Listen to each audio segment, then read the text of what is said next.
మాగంటి గోపీనాథ్ గారు చేసిన సేవలకు నివాళిగా మరొకసారి జూబ్లీహిల్స్లో గులాబీ జెండా ఎగరవేద్దాం. జూబ్లీహిల్స్ ముఖ్య కార్యకర్తలకు కేటీఆర్ దిశానిర్దేశం. ఇంటింటికి వెళ్లి బీఆర్ఎస్ చేసిన మంచి పనులను ప్రజలకు వివరించండి. కాంగ్రెస్ వైఫల్యాలను ఎండగట్టండి. రేవంత్ రెడ్డి అసమర్థత పాలనతో విసిగిపోయిన అన్ని వర్గాలను కలుపుకొని రాబోయే జూబ్లీహిల్స్ ఉప ఎన్నికల్లో బీఆర్ఎస్ పార్టీని గెలిపించాలని కోరండి అని దిశానిర్దేశం చేసిన BRS working president KTR. Yousufguda డివిజన్లో 66,000 ఓట్లు ఉన్నాయి. 66,000 ఓట్లు అంటే మనం వర్క్ డివైడ్ చేసుకోవాలి. ప్రతి 25 ఇళ్లకు ఒకరు ఇన్ఛార్జ్ బాధ్యత తీసుకోవాలి. తీసుకొని ఆ 25 ఇళ్లలో మనం డామ్ డూమ్ అనే పెద్ద పెద్ద మీటింగ్లు పెట్టి దుంకే అవసరం లేదు. మనం సింపుల్గా పోయి ఆ ఇళ్లకు పోయి ముచ్చట పెట్టాలి. కేసీఆర్ ఉన్నప్పుడు బాగుండేనా, ఇప్పుడు వీళ్ళు వచ్చినాక బాగుందా, ఇది ఒక్కటి మీరు అడుగుని మొదలు. నాకు తెలిసి 99% మంది అప్పుడే మంచిగుండే, వీళ్ళు వచ్చినాకనైతే నాశనం చేసిపోయిందని మీకు 99% మంది చెప్తారు. నేను చెప్పేది కరెక్టేనా? చెప్తారు. మరి అట్లా చెప్పినాక వాళ్ళను ఖచ్చితంగా మీరు రేపటి రోజున మాకు ఆశీర్వాదం ఇవ్వాలి. మొన్నటిదాకా గోపన్న బాగా పనిచేసిండు, కానీ ఇట్లా అనుకోకుండా ఇట్లా జరిగింది.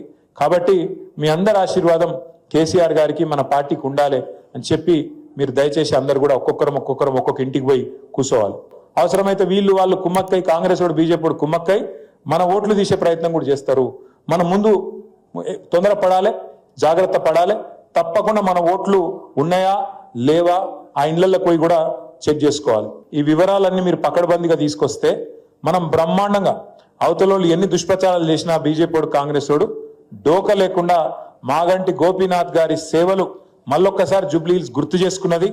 మాగంటికి మంచి ఈ గెలుపు ఒక కానుకగా మనందరం కూడా ఆయనకు అశ్రునివాళిగా అందించినాము అనే విధంగా తీర్పునియాలని చెప్పి నేను కోరుతా ఉన్నాను. దయచేసి మిమ్మల్ని నేను కోరేది సీరియస్గా తీసుకుందాం ఎలక్షన్.